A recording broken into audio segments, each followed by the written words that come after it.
the family car. We each remember our treasured childhood vehicle differently, for it contained multitudes, road trips, soccer gear, melted gummy bears, questionable air conditioning, an assortment of useless maps, one door that sort of doesn't work. But what does the term family car mean to the auto industry? That simple question has led to some dramatically different vehicles. The family segment has had to evolve and change with the times perhaps more than any other type of car. Car companies are constantly having to think of ways to sell old-fashioned practicality to a new generation of car buyers. But what drives those innovations? And are today's sleek and speedy family vehicles really that different from the boats of yesteryear? Today on Past Gas, we're going to be stuck in the middle seat between our two cousins while Dad sings along to Steely Dan's greatest hits, because we're going on a journey with the family car. Past Gas Podcast. It's about cars, it's not about forts. Big thanks to our sponsor this week, longtime partner of Past Gas here, Valvoline Motor Oil, America's first motor oil brand. That makes them the original motor oil. Valvoline's new Extended Protection Full Synthetic Motor Oil, it's their best motor oil yet. Valvoline Extended Protection Full Synthetic, their newest formula, offers the ultimate protection designed to extend the life of your engine. I've got this stuff in my car. I stand by it. Valvoline Extended Protection is specially formulated with dual defense additive technology, which combines an innovative additive booster with a fortified detergent system. It's 10 times stronger against oil breakdown, and it helps your engine grow old without acting old. My car's got about 173,000 miles on it, and you know what? It's still running strong. I think it's because I've been using Valvoline for several years now. As your oil ages, it gets thicker and thicker. It breaks down thanks to thermal degradation. This stuff protects against that 10 times better than industry standards, and it has 50% better wear protection than industry standards. This is the good stuff. You got to get it in your car, like me. Thank you, Valvoline, for sponsoring this show. What were your guys' family cars when you were a kid? Like, what did your parents drive you around in? Well, our first one was a Taurus Wagon. Oh, That's a good one. Dark blue. we had a Wagoneer. That's a good Nice. one too. Jeep Wagoneer, really cool Classic. car. I might get one day when I have room. Then we had a Dodge Caravan. Mhm. That was a huge piece. I remember it breaking down one day. What color was that? Like a dark blue. And then we had a Volvo 740. Nice. And when you turned the steering wheel, it would honk. What? Yeah. Every time? Yeah. And so we would. the good thing is you don't turn that much when you drive. Yeah, and my whole family would just like wave at people because we'd like turn and be like, hi, and we'd be like, hi. That's a problem. Yeah. What about you, Joe? So we had a conversion van. It was a Chevy Astro Nice. that had a tint. It had Venetian blinds. It had Whoa. airline lights. It had a little plug for an N64 in the front, That's but sick. we never put our N64 in there. But we also had a Dodge Caravan. That's the one that got stolen, and I had to go identify the do-rag. Oh, yeah. But yeah, we took 3 huge road trips in the Astro van, and that smell after a road trip is very distinct. And if I Old smell French it again, fries. yeah, or like kind of like stale orange juice Yeah. from McDonald's. Yep. I turned an Astrovan into a convertible one time. Oh, that's fun. Oh, Yeah. yeah. With Dan Brockett. Dan Brackett.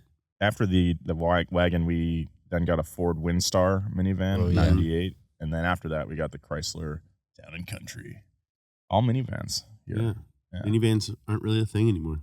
No, not really, which is kind of sad because honestly, they're like the best high school car, I think. Yeah. Like if you have a nice, or not a nice minivan, but just like a minivan that runs. Yeah. You got Dude, a bunch I've of room for your ramped friends. so many minivans over railroad tracks.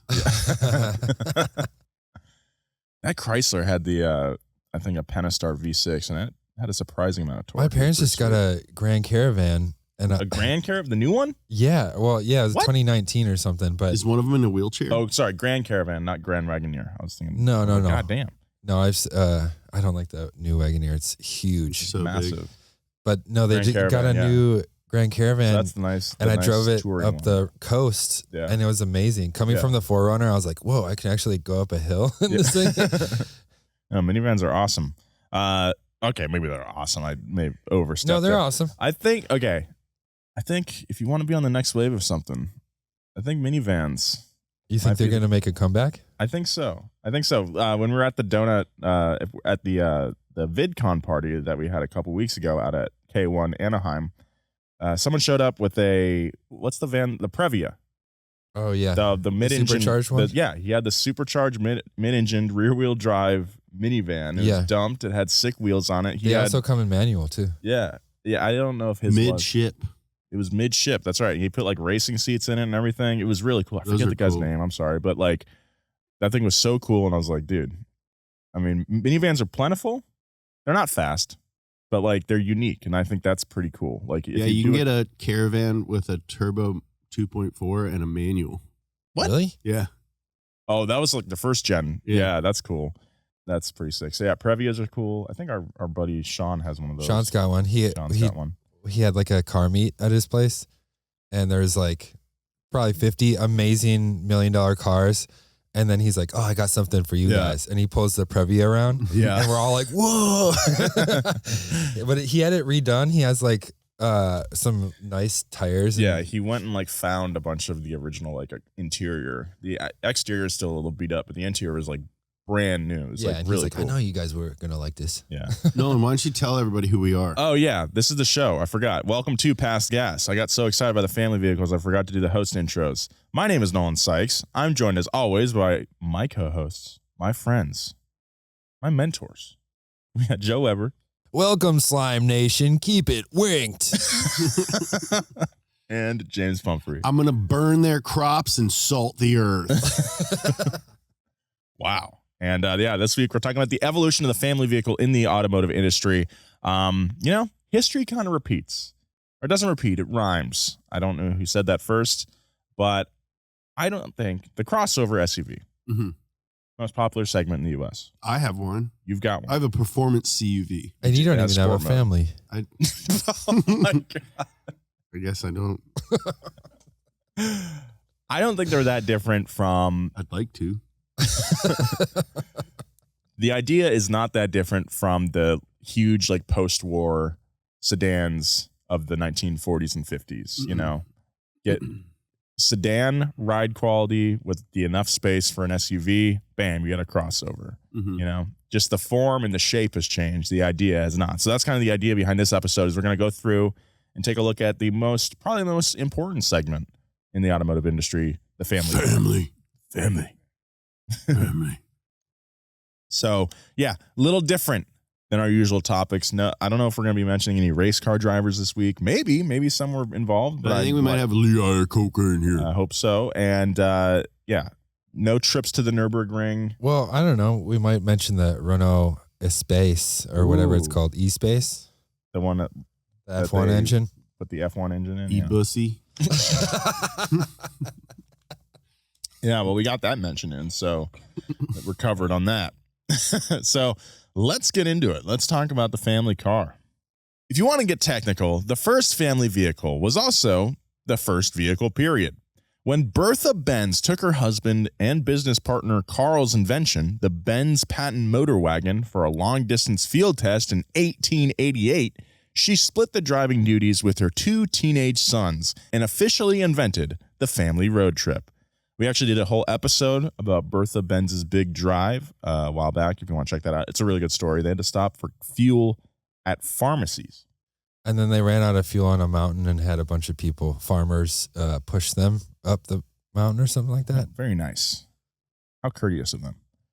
The auto industry spent the next several decades focused on making cars reliable and profitable. So it took a while for both demand and technological capability to grow beyond cars that go from point A to point B. But even in the early days of horseless carriages, one of the first varieties of car to emerge was the station wagon. That's right, baby. I miss our Taurus wagon. That thing was cool. I miss my Taurus, my first car. MT5. Apparently it was super rare. Because there was a manual Taurus that wasn't a show. And also was the least powerful Taurus you can buy. So I don't know why they even built it in the first place. But I miss it. Are you having a stroke? Yes. I had a Red Bull right before I started, so I'm like, I'm bouncing around. There are a couple of fundamental things that make a station wagon. It must be based on a car platform, but with the roof extended backward over a passenger and or cargo space that can be accessed through the rear door. Most of the time, they also have folding or removable seats for extra cargo space, but are built in the same wheelbase and drivetrain of a sedan. That we can agree on, right? Yes. Let's agree on that. Are backward seats still legal? Yeah, Teslas have them. Yeah, you can Really? option a Teslas with them, yeah. What? Yeah. Historically, the term station wagon referred to improvised extra-large taxis used by railroad stations to transport upper-class clientele around busy train terminals. Oh, like a train station. Yes, Get or to go to and from hotels. Back then, they were also colloquially known as depot hacks because they worked around train depots as hackney carriages. It was an immensely creative time. I'm glad they didn't go with depot hacks for station wagons. That's kind of cool. Hey, how about you hop in a depot hack? Audi RS6 depot hack. Okay, that does sound kind of lame. Whatever they're called, though, they were generally manufactured per order by small-scale wagon builders and built with a wooden frame and bench seating on top of a truck chassis. Eventually, wagon builders started advertising in upscale magazines like Country Life, selling their wagons to private buyers for the first time. You know, coach-built situation, built to order, to your specifications. I'd like to order a wooden car, please. And I'd like a coach to build it.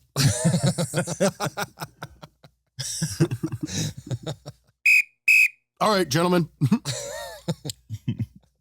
In 1923, Durant Motors became the first car company to offer a factory-built station wagon. Durant Motors was founded by William C. Durant, who, one, previously co-founded General Motors, and two, had the middle name Crapo. I'll name my son Crapo. What a mean joke. Durant Motors, unfortunately, though, quickly went belly up, as did other subsequent wagon-specific companies with names like York, Ionia, and Hercules. It wasn't until 1929 that one of the major auto manufacturers got into the station wagon game, when Ford introduced its very own consumer wagon, a modified version of the Model A. The Model A was Henry Ford's successor to the Model T. It was designed to easily swap out many different body styles, including coupe, roadster, convertible, town car, truck even, and for the first time, as part of a regular catalog, an extra-long, wood-sided 3-row station wagon. You know, you can find Model A's on Craigslist for like not that expensive. Yeah, they're once the boomers start all dying out. Then we'll have our hands on all those nice Model A's. All those greasy fingers all over them old boomer cars. Should do a high-low Model A. I think that'd be actually pretty sick. It's one of the worst performing up to speeds ever. Yeah. Really? Yeah. Ford's wagon was a modest success. They sold all 5,200 of that specific model produced in 1929, but that accounted for just a tiny fraction of the 4.86 million Model A's sold between 1928 and 1931. That is a lot of cars. Yeah, that's over 1 million per year. Ford clearly wasn't that interested in wagons, which opened the door for other car companies to begin exploring the market for a large passenger vehicle, if not exactly a family car. They found that rich folks in particular were eager to buy larger cars. In fact, by the late 1930s, sleek, wood-bodied station wagons like the original Chrysler Town & Country, aka Woodies, became insanely popular in affluent communities, and with good reason. They looked pretty sick. Unfortunately, they also required constant maintenance. The wood had to be revarnished, and bolts would come loose because the panels expanded and contracted as the weather changed. Yeah, I would imagine wood is not a great building material for cars. Better than straw. It is better. Oh, it than is straw. better. Yeah, I didn't think about that. Mm-hmm. Good call. Stupid. In 1935, Chevy introduced the Carryall Suburban, which later became known as just the Suburban. The original Suburban was based on a similar all-metal car built for the National Guard, specifically designed to resemble the popular Woody wagons. This is generally considered the first all-steel wagon, although it was so huge that some people consider it a light truck. It's a big truck. It's a big old It's truck. a heavy truck. It wasn't until after World War II that station wagons became an essential part of the auto industry. In the 1950s, several post-war changes to American life increased the demand for roomier, more comfortable cars. The economy was flourishing. Babies were booming. Mm-hmm. And young urbanites were leaving cities behind for sprawling suburbia. Then in 1956, President Dwight D. Eisenhower, the D stands for Dookie. pushed through he's on the dime. What? I never knew that. That's what the D stands for, dime. Oh. I hope I never have to touch a dime ever again. Really? Just the littlest coin, it's cute. I just don't. I can't wait to wash my hands whenever I get a handful of change now. I swallow dimes. Yeah. Just Every time I get one, I swallow it. it's like when cows eat rocks. So they can or It's birds. birds? Yeah, you're Something an idiot. eat rocks. They don't have gallstones. Oh no. Oh, that's right. Yeah, it's birds. Cows chew They cud. chew their cud. Yeah. Yeah. I said forget about a cud. That's actually my middle name, Cud. Cud? Yeah. Joe Cud Weber? Joe Cud. Joe Joey Cud. Cud. It's kind of like a cool Joey Cuds. Joey Cuds. Joe Cud Weber sounds like an assassin. Yeah, Joe Cud Weber. His name was Joe Cud Weber.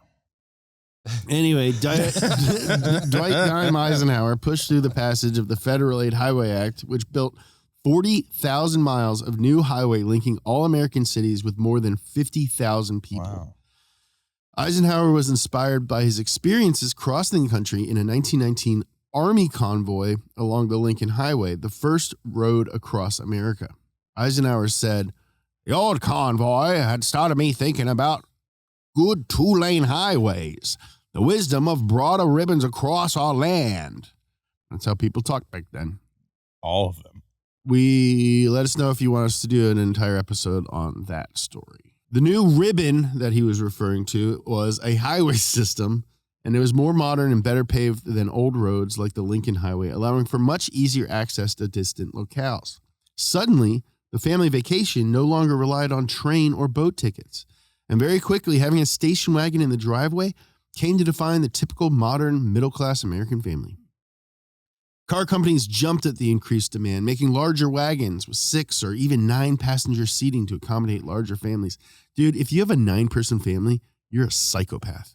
Well, this is the 50s when they were like, I need 9 children to support me in my old age. Yeah, I need to work. They need to work the farm. I think if you have over 3 kids now, you're nuts.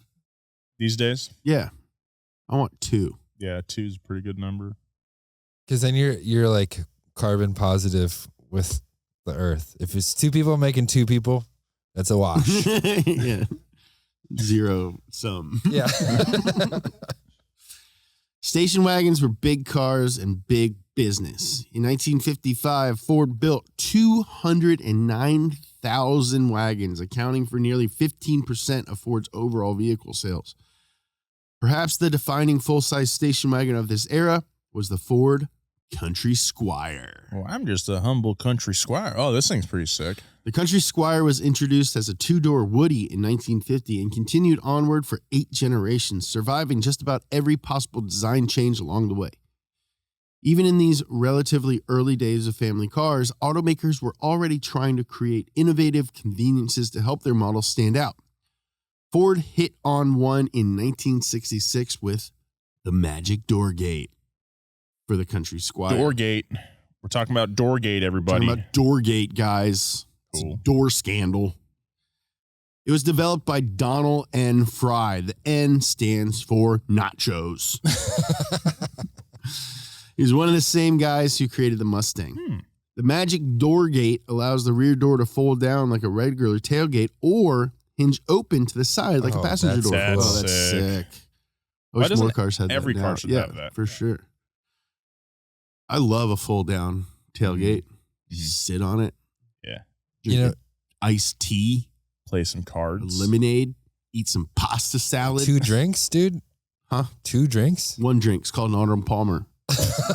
What's it called again? An Arnold Palmer. Try and keep up. In 1969, things got even more magic when they figured out how to make it open up like a hatchback as well. What? What the crap? I How don't even does know that how even to work? I'm a relatively smart guy and I can't visualize this. It sounds kind of remedial these days, but at the time it was pretty revolutionary. I don't know, It does it not sounds sound remedial. amazing. It sounds amazing. Dude, I want this.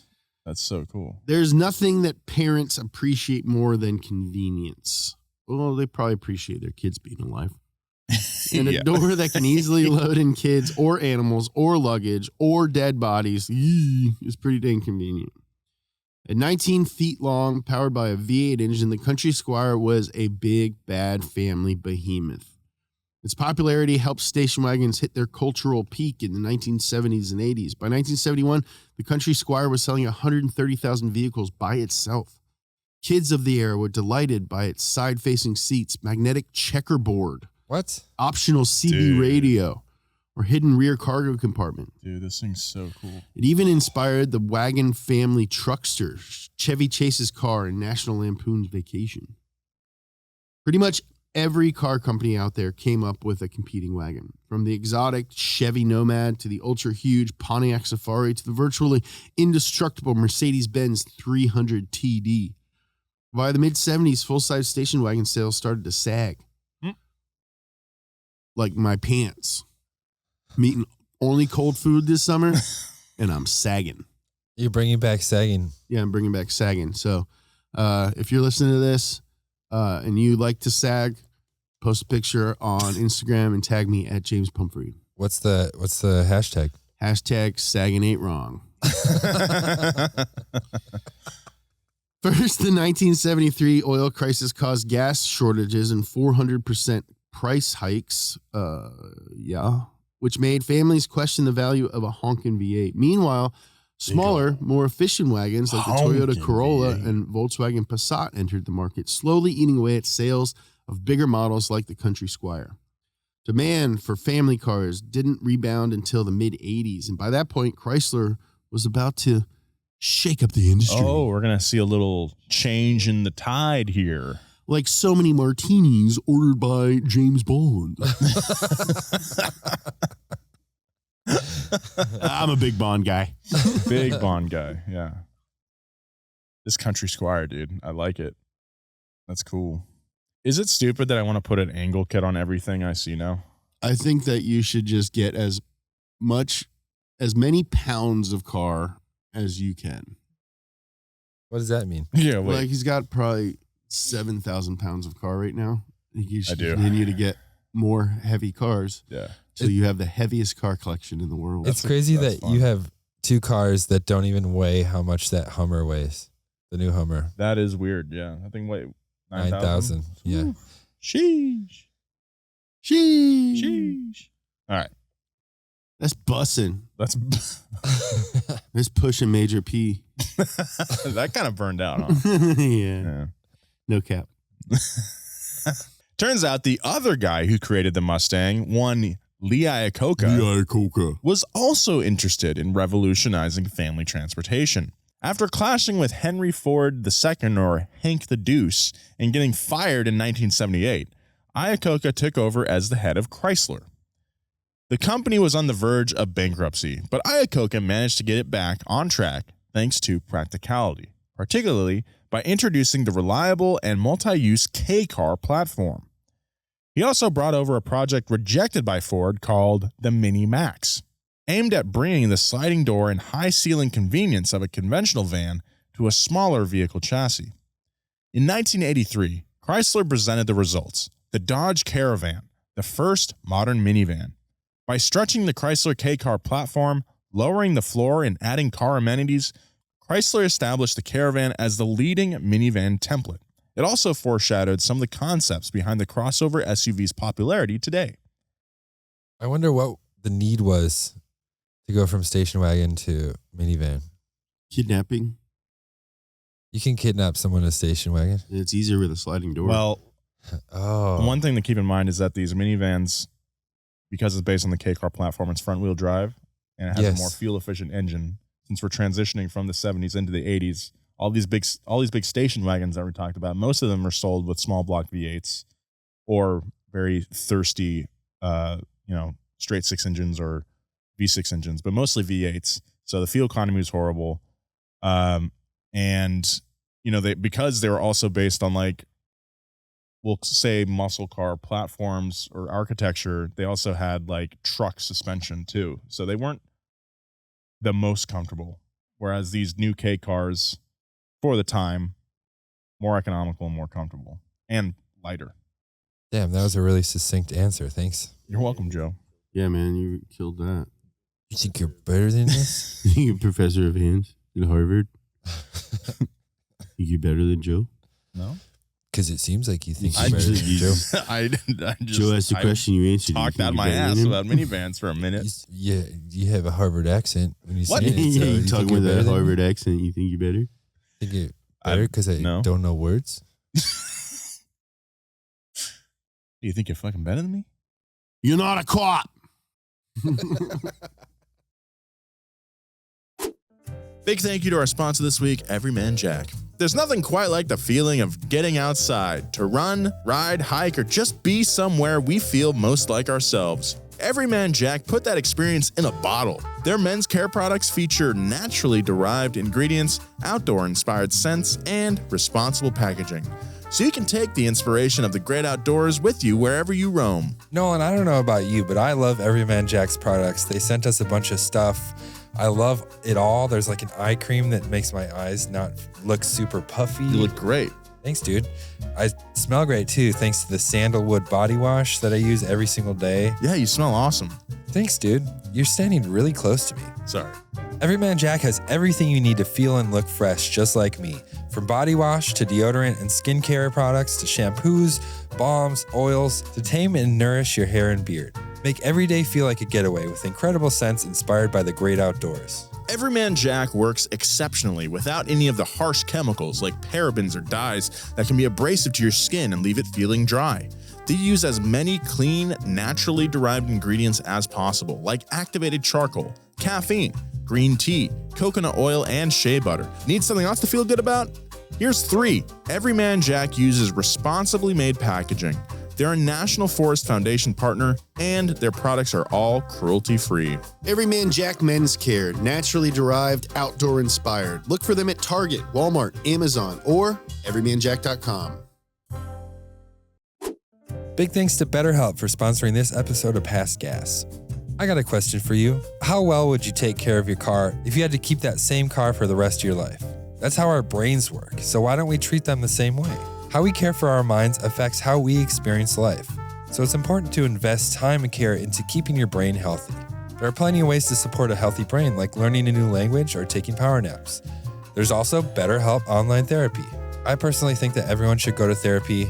There shouldn't be a stigma around it. It's a very healthy thing to do. It's literally just talking to someone. I think BetterHelp online therapy makes that super easy. You don't even have to go into an office. You can talk on the phone. You can video chat, all from the comfort of your own home. BetterHelp is online therapy that offers video, phone, and even live chat-only therapy sessions. It's much more affordable than in-person therapy, and you can be matched with a therapist in under 48 hours. So if you're interested, our listeners get 10% off their first month at betterhelp.com/passgas. That's betterhelp.com/passgas. Thanks, BetterHelp. As one ad described the Caravan, it was designed to, quote, take the place of an economy car, sporty car, station wagon, and van. And it worked. Oh, good. Good thing. The Caravan and its variant siblings, the Plymouth Voyager and the redesigned Chrysler Town & Country, combined to sell 209,000 vans in their first model year, 1984, and virtually save Chrysler from financial doom. Rest in peace. By 1991, Chrysler's vehicles accounted for half of all minivans built across the industry. By the latter part of the 90s, Chrysler was selling upwards of 600,000 minivans each year. God Lee bless. Iacocca was eating steak every night. Yeah, Lee Iacocca's having steak and baked potato every day. 6 whiskeys at lunch. The change in consumer demands once again mirrored social shifts and a new economic boom, which was driven in part by many women joining the workplace for the first time. Families with dual incomes wanted more space and more amenities, which minivans provided better than any other car up to that point. The boxy design and high roof maximized interior space. A sliding door meant you could easily stuff Children. I Other children, not your was children. going to say half a Little League team in there. And since it was built on a small car platform, It fit in the same parking space as a sedan, but the huge cargo area and rear hatch let it carry everything a suburban family might want to haul. Like a dog's. Like a dog's. Another thing that helped the rise of the minivan, they were classified as light trucks. This meant that under the U.S. corporate average fuel economy standards enacted in 1975, vans were held to a looser efficiency standard than smaller cars. Meanwhile, station wagons were classified the same as sedans and thus had a hard time complying with fuel restrictions. In a weird way, the fuel economy standards actually incentivized automakers to produce larger vans with worse fuel economy. So it sounds like my pontificating about all the benefits of the minivan were actually just undercut by shirking regulations. What are the words you're saying? Shirking? Yeah, it was Mr. Harvard over Yeah, here. is that a Harvard word? Yeah, Harvard word you learned at Yale. Are you part of the Bones Brigade? Yeah, are you part of the Bones Brigade? The secret? Did you jerk off in front of your dad? No, the Bones Brigade.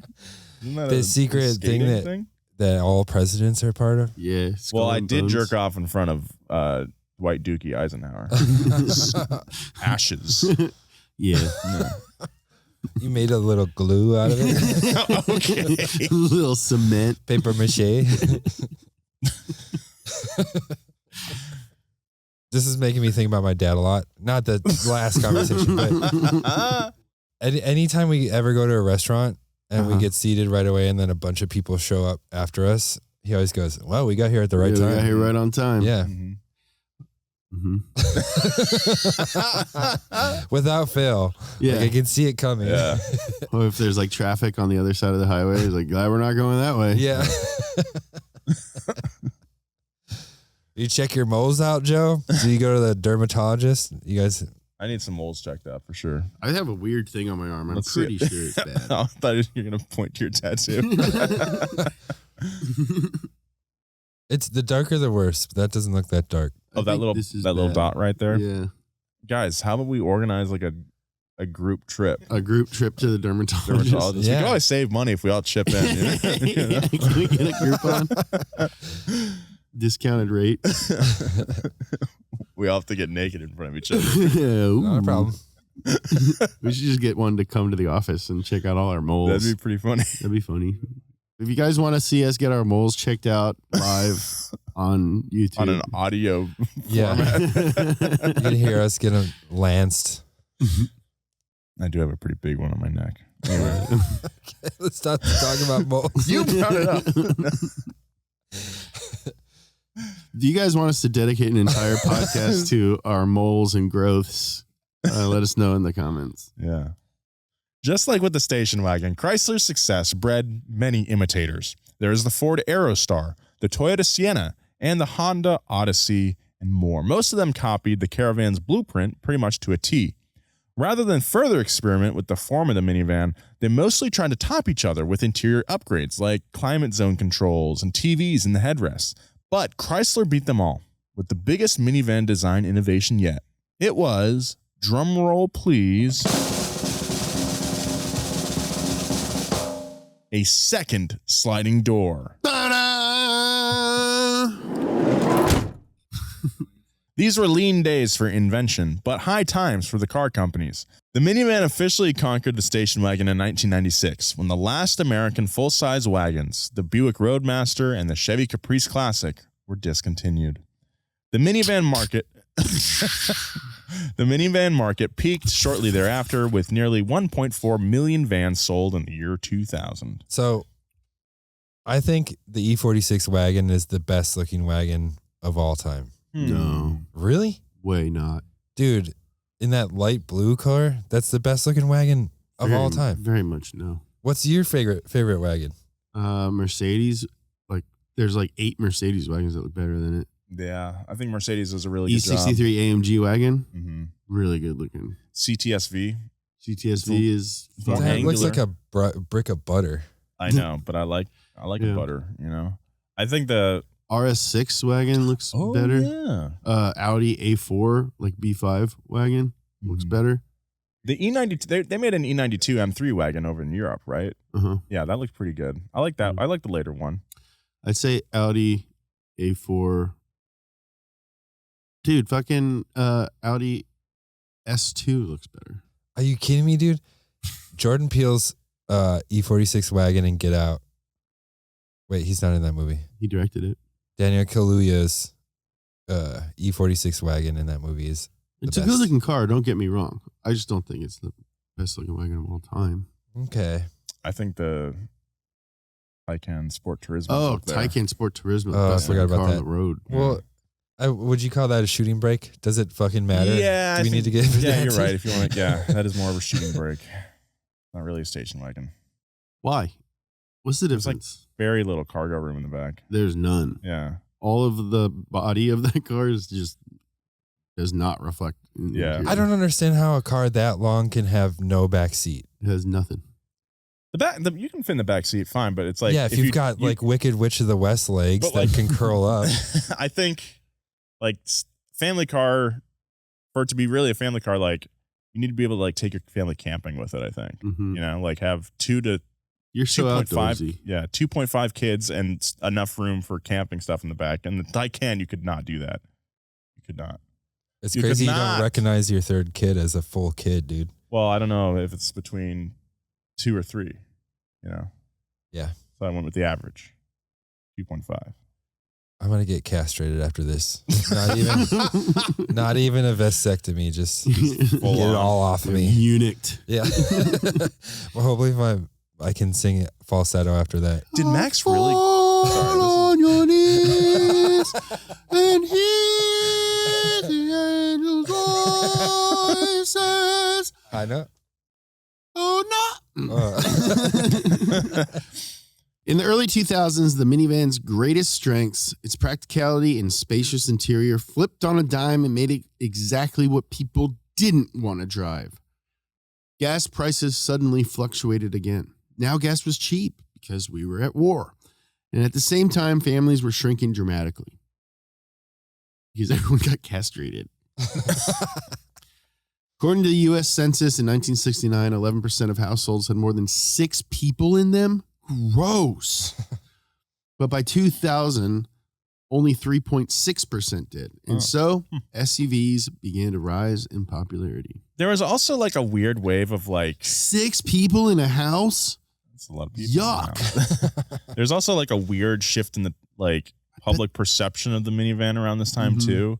It probably had to do with like everything else in culture at that time. Mhm. But like it went from like being, hey, a car that everybody could use to being like, you're a bitch if you drive a Yeah. minivan. Oh, finally give up your balls. Yeah. What? Did your balls crawl into your butthole? This week on Mansers, how many cucks does it take to make a minivan? Yeah, exactly. Like, I would love to read like a. Maxim magazine article on the death of the minivan. I'm not gonna say maximum. I was gonna say like a essay on like this, the culture of this, the Spike TV culture that we had. You know. Yeah. where like yellow cars were pretty common. Yeah, yellow. Yeah. Yeah, you need yourself You need a yellow Chevy car. SSR. in You need yellow. a soul patch and a yellow car. You know, wide soul patch. We're gonna go Because see Len in Pomona. If you drive a minivan, it means your wife knows karate. Can we forget about the thing I said when I was drunk? I didn't mean to call you that. How many dogs can drive a car? How many dogs does it take to rip your balls What off? was the other one? How many fake boobs How does many it take to boobs choke a does it dog? take to choke a dog?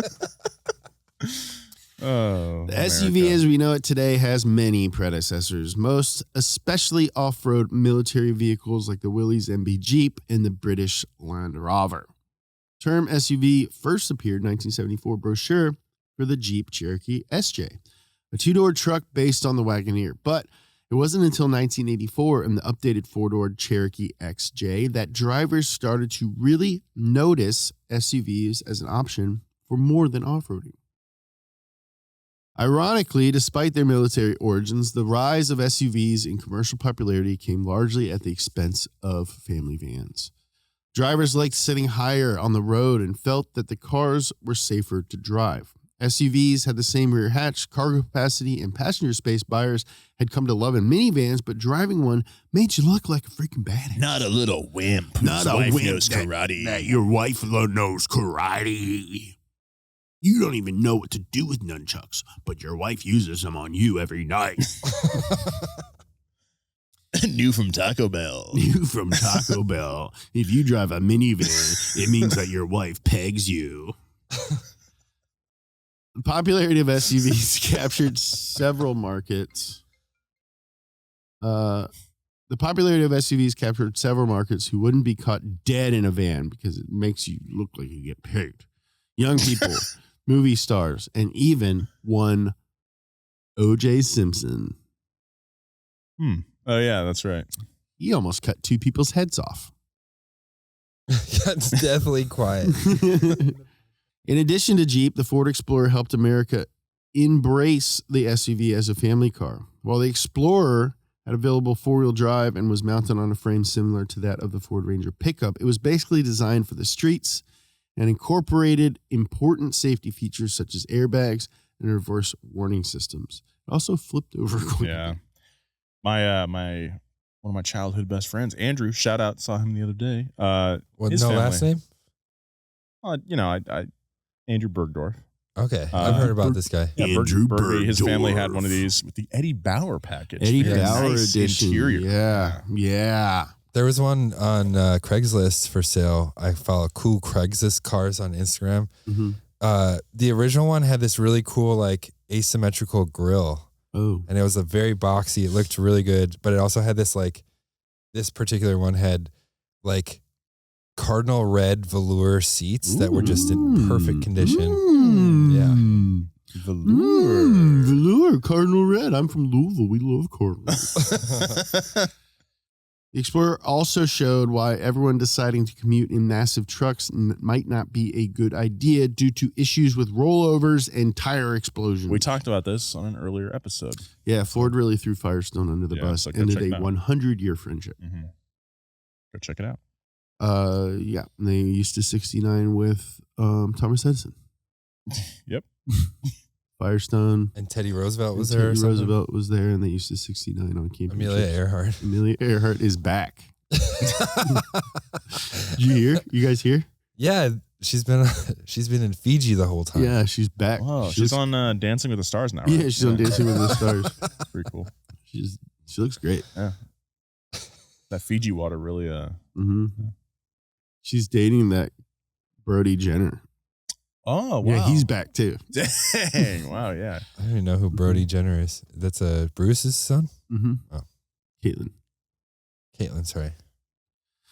But the best example of an SUV, but the best example of the SUV as an almost one-to-one replacement for minivans was in 2002 with the Honda Pilot. Nolan used to have one of these. Shouts to pilots. Honda Passport. Oh. The Suzu Rodeo. Same car. Oh, they're both travel themed. Yes. Speaking of Amelia Earhart, Honda Pilot. Amelia Dingleberry Earhart. It had cavernous 3-row seating like a minivan. The rear row of seats folded flat like a minivan. It had a DVD player and a moonroof like a minivan. It was even built on the same platform of the Honda Odyssey, which is a minivan. Follow the money, people. If you don't notice, you're not paying attention. The Pilot is essentially a repackaged van for people who aren't ready to admit that it's time to get a van That's or so that their wife interesting. knows karate. That's so interesting. I didn't know that. Honda does that quite a bit because the Ridgeline is based on like a car platform too. Mhm. Yeah. Ridgeline, great truck. Is it? That's what I've heard. People hate it for some reason. Truck It's- people hate it. Truck people hate it because it's unibody construction and Ridgeline front wheel owners. drive. Ridgeline owners love it. Now, it would be interesting to see people's opinion on the front wheel drive Maverick and see what they think about the Ridgeline as well. I might get a Ridgeline. My buddy Nick Thune, one of the coolest dudes ever in the world, He's got a Ridgeline?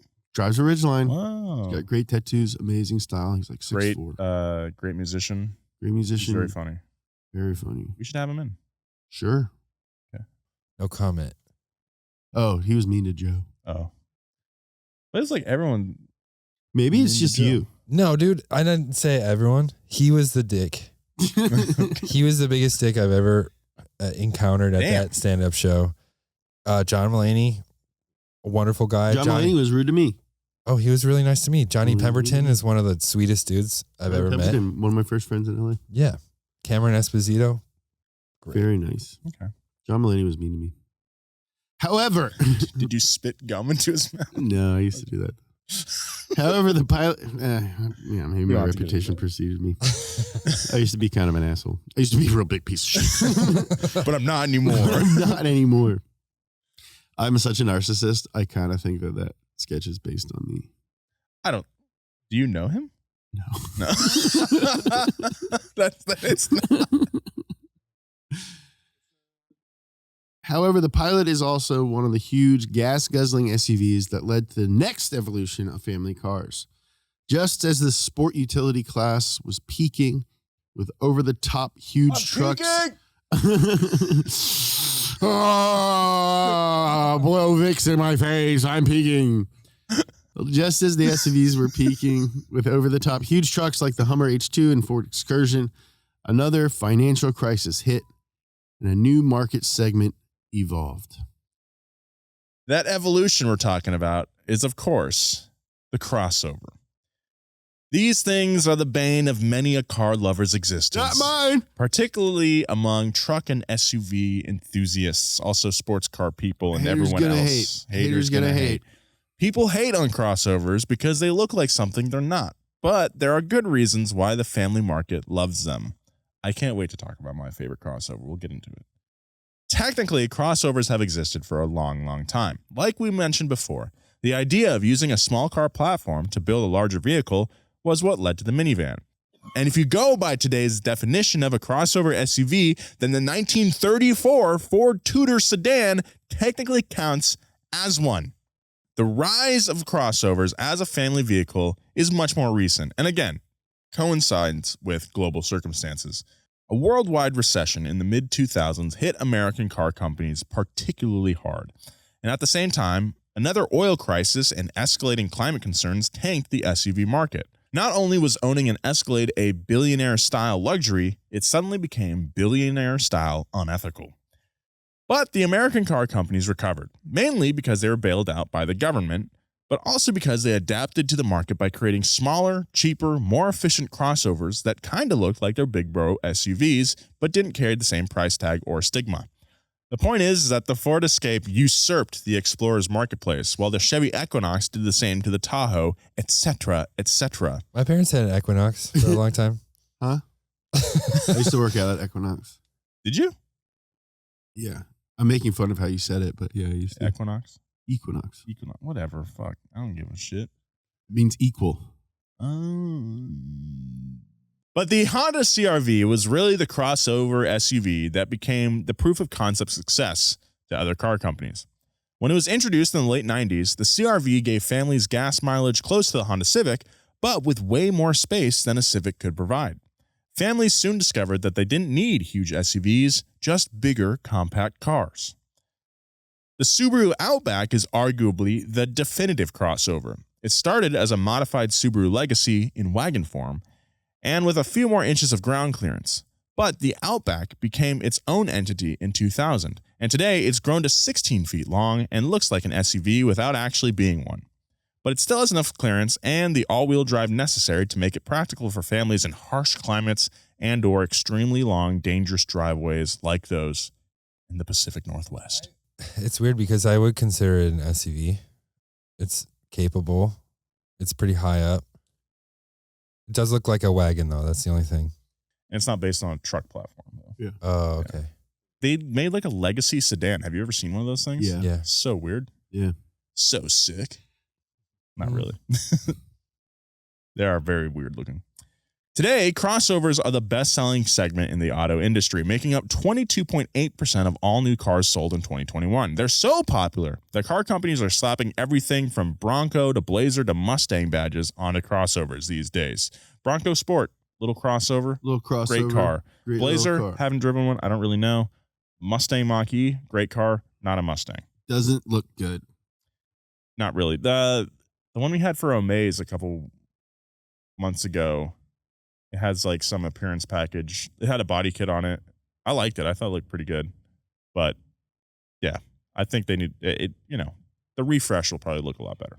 James, you have a crossover. You have a little Tiguan. It's like a big fat Golf. Yeah. I mean, it probably is, right? It is. It's just a fat little Golf. bubble. Just a big Golf it's got a Golf engine. Got KWV3s on it. Yeah. Got rotoforms on it. Got Toyos on it. Got sport mode. Got sport mode. That thing is quick. It is. It's just like a GTI. Yeah. Stealth mode. I have stealth mode. Does that? Yeah.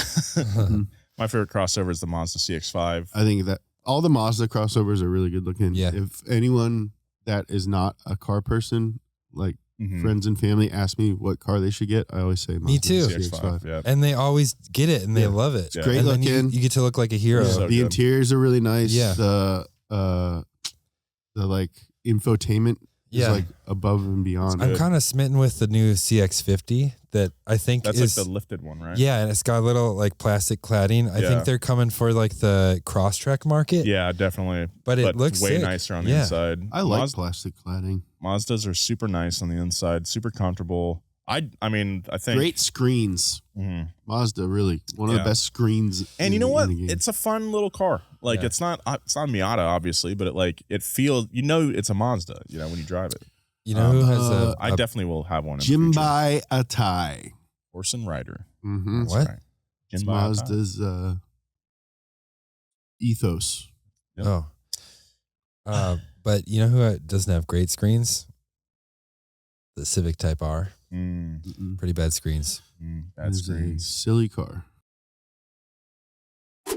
I don't know about you, but I think summer is for relaxing, not grocery shopping, cooking, and doing tons of dishes. With Factor's ready-to-eat meal delivery, I can rest easy knowing I can eat well without all that work. Plus, they have tons of balanced and delicious add-ons like smoothies, shakes, and snacks that are perfect for staying on track during all my summer activities, like jet skiing and paddle boarding. Factor makes it easy to eat well for breakfast, lunch, and dinner, and everything in between. With fresh, never frozen meals that are so delicious you won't believe they're actually nutritious. New Gourmet Plus meals make eating at home feel extra special. For an additional cost, these meals are prepared to perfection by Factor's chefs and ready to eat in record time. So you can savor the flavor, not stress the bread. I snooped around Factor's website and they have a lot of great meal options. Plus, I think it's really cool that they do this premium option where they cook them for you because sometimes I don't even have time to cook, even if all the ingredients are there. So I really like that about Factor.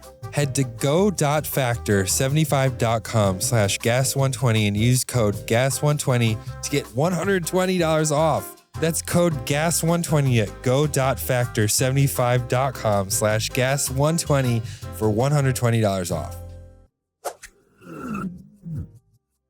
Another thank you to our sponsor this week, Valvoline Motor Oil. Valvoline, they're the world's #1 motor oil brand. But did you also know they're the #1 gear oil brand as well? That's right. They've got a brand new flexible pouch packaging. It's called FlexFill. It's super easy to use in tight spaces and produces less waste. Let me tell you a little story. Usually when you buy gear oil, you have to not only buy the oil itself, but also like some sort of pumping system so you can pump the oil into your differential. It's kind of a pain in the butt. This FlexFill packaging right here, you just cut the tip off the filler, navigate it through whatever you need to, and then squeeze the packaging and all that oil goes into your differential. It's so easy to use. I was astounded. It literally took me less than 5 minutes to put 3 quarts in the rear end. It was amazing. It comes in 2 full synthetic grades, 75 weight 90 and 75 W140. I've got that in my car. That's what my car calls for. And let me tell you, the rear end on the Mustang steps out a little better than it used to thanks to this stuff right here. So if you're doing something with the gear oil, get yourself Valvoline FlexFill today. You will not be disappointed. Thank you, Valvoline, for sponsoring this episode.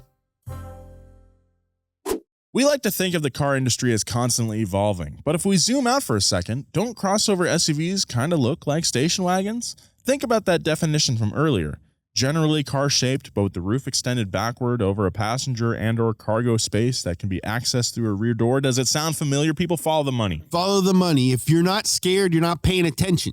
If you don't stand for anything, you'll fall for How many boobs does it take to choke a dog? Sure. Advances in technology and aesthetic taste make today's crossover sleeker than old-fashioned wagons, but the concept is remarkably similar. Now they're just called sport wagons or crossovers to avoid the embarrassing stigmas of the past. Ultimately, these classifications of station wagon versus SUV versus crossover mean more to car companies than they do to the average consumer. Even the idea of a family car might not mean the same thing that it used to, thanks to evolving definitions of the word family itself. Oh. Like, I'd consider you guys my family. I consider you guys family. Yeah, we're family. And even though I don't own a dog, I do consider myself a dog dad.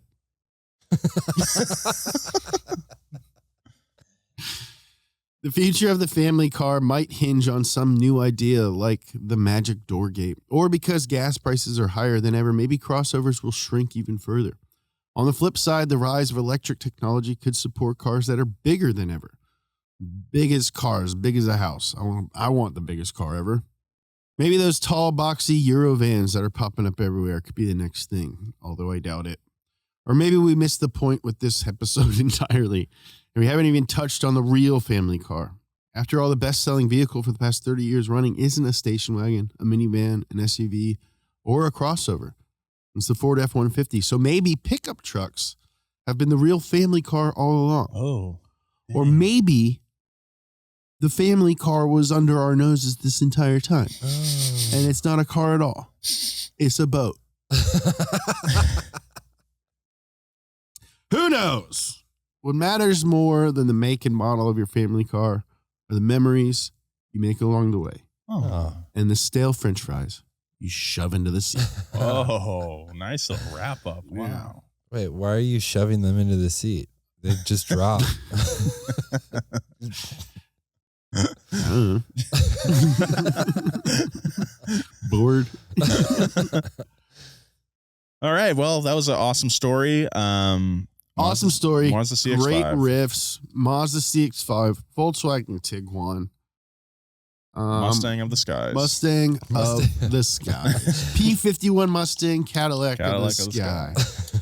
We got some fan mail. This is from Carl with a K, which is, in my opinion, the best way to spell it. That's the best way. If you're a Carl with a C, sorry, but your wife probably knows karate. Hi there, big fan of the podcast. Been listening since the launch of the podcast. Nice, thanks. My idea for an episode is about the auto renter companies, Avis, Hertz, etc., which do have both positives, Hertz special editions, and negatives, Grand Theft Auto charges. He also has a correction for the Fordlandia episode when Nolan mentioned that Walt Disney went down to Brazil to see the district, and that was the inspiration for Disneyland. Well, Walt Disney and his animators did go to South America.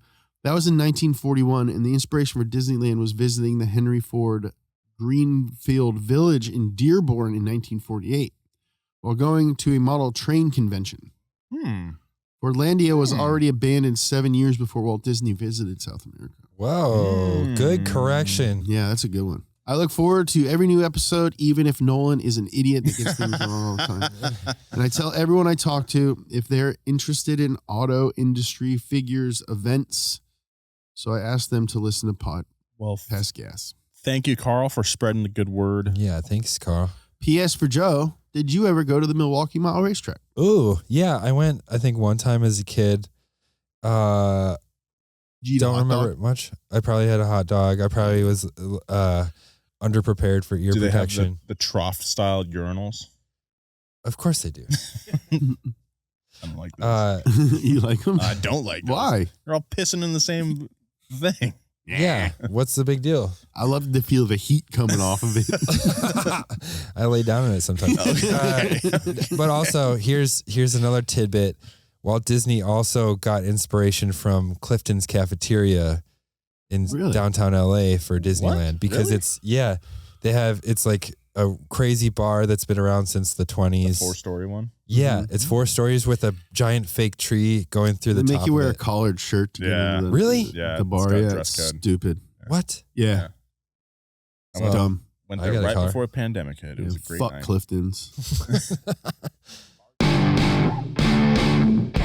Fuck Clifton's, fuck Walt Disney, fuck Henry Ford. I'm James Pumphrey. You can follow me on social media at James Pumphrey. You can follow Joe at Joe G. Weber, Nolan at Nolan J. Sykes. If you don't already know, we have a YouTube channel called Donut Media. We make videos and we upload them a bunch of times a week. Check out our new podcast that Nolan is hosting, Yeah. along with two very funny and smart people, called DRS, Donut Racing Show, where he talks about F1 right after the race. Super fun. Wednesdays. That baby. Peep it out. Keep it out, people. Keep it out with your ears. All right. You can email us at passgas@donutmedia.com. Let us know how many boobs it takes to choke a dog. All right. Later.